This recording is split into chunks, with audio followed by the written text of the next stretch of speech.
نحمدہ ونصلی علی رسولہ الکریم اما بعد۔ میرے دوستو، اگر کسی شخص کو تنہائی ہو گئی ہو،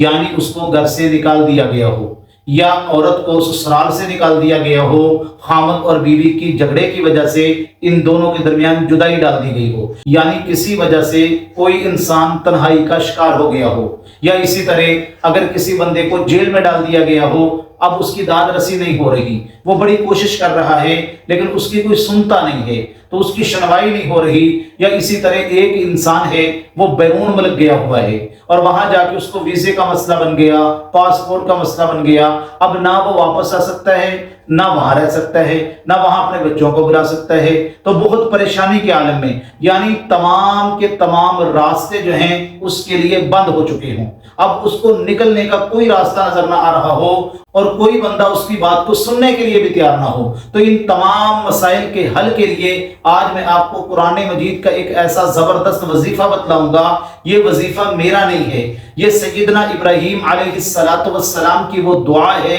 جو انہوں نے اپنے باپ کے سامنے اللہ تبارک و تعالیٰ سے کی تھی۔ وہ ایسے پیارے کلمات تھے کہ اللہ تبارک و تعالیٰ نے ان کو قرآن کی زینت بنا دیا۔ آپ کو پتا ہوگا کہ حضرت ابراہیم علیہ السلام نے جس گھر کے اندر آنکھ کھولی وہ سارا کا سارا ماحول ہی ان کے مخالف تھا، یعنی ان کے باپ جو تھے وہ بت پرست تھے، بت بناتے بھی تھے، بت بیچتے بھی تھے اور بتوں کی پوجا بھی کرتے تھے، اور ان کا گھر کا پورا ماحول جو تھا وہ اسی طرح کا تھا۔ حضرت ابراہیم علیہ السلام اللہ کے وہ خلیل اللہ پیغمبر تھے جن کو موحد اعظم کہا جاتا ہے، یعنی اللہ کی توحید کو سب سے زیادہ بیان کرنے والے۔ تو اب اس طرح کے ماحول کے اندر حضرت ابراہیم علیہ السلام نے اپنے باپ کو بہت مرتبہ دعوت دی، تو ایک مرتبہ یہاں تک کہا یا اباتی، اے میرے پیارے ابا جان۔ اب حضرت ابراہیم علیہ السلام نے دعوت دیتے ہوئے اپنے باپ کے ساتھ ادب اور احترام کا رشتہ نہیں چھوڑا، یا اباتی، اے میرے پیارے ابا جان، لما تعبد ما لا يسمع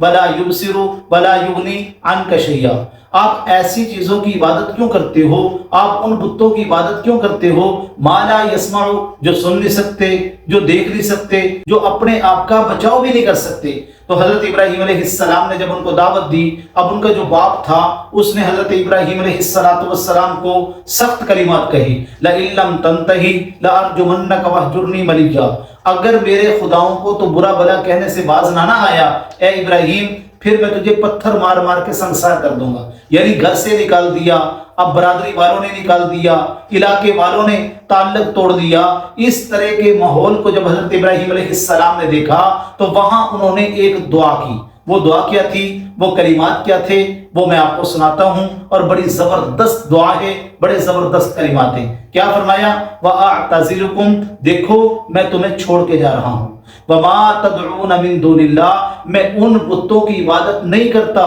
جن کی تم کرتے ہو، یعنی میں ان کو سجدہ نہیں کرتا جن کو تم سجدہ کرتے ہو۔ اور آگے کیا فرمایا؟ وَأَدْعُو رَبِّي، میں اپنے رب کو پکاروں گا، میں اپنے اللہ کے سامنے جھکوں گا، میں اپنے اللہ کو سجدہ کروں گا، میں اللہ کے سامنے ہاتھ اٹھاؤں گا، میں اللہ سے مانگوں گا، میں اللہ سے ہی دعا کروں گا۔ تو یہ جملہ میں اپنی طرف سے کہہ رہا ہوں، شاید ان میں سے کسی نے ان کو کہا ہو کہ تھوڑی سنے گا کون، جاؤ چلے جاؤ، تمہاری کس نے سننی ہے؟ تو حضرت ابراہیم علیہ السلام نے اس سے آگے والا جو جملہ کہا وہ بڑا زبردست جملہ ہے میرے دوستو۔ کیا فرمایا؟ عسیٰ اللہ اکون بدعاء ربی شقیا، میں نے جب بھی اپنے رب کو پکارا ہے میرے رب نے میری پکار کو سنا ہے، جب بھی میں نے اپنے اللہ سے مانگا ہے اللہ نے مجھے ضرور عطا کیا ہے، جب بھی میں نے اپنے رب کے سامنے ہاتھ اٹھا کے دعا مانگی ہے اللہ نے مجھے محروم نہیں کیا۔ یہ اتنی زبردست دعا ہے میرے دوستو۔ اگر آپ اس دعا کو ان مشکل حالات کے اندر پڑھتے ہیں تو اس کا طریقہ میں آپ کو بتلا دیتا ہوں۔ آپ نے ہر نماز کے بعد اس کو 11 مرتبہ پڑھنا ہے، اول آخر درود پاک کے ساتھ، 21 دن یا 41 دن پڑھیں، انشاءاللہ اللہ تبارک و تعالی آپ کی مشکلات کو حل فرما دیں گے، آپ کی رکاوٹوں کو ختم فرما دیں گے، اور اللہ اسباب ایسے مہیا فرما دیں گے کہ آپ کے لیے کوئی نہ کوئی اللہ کی طرف سے مدد کا سلسلہ پیدا ہو جائے گا۔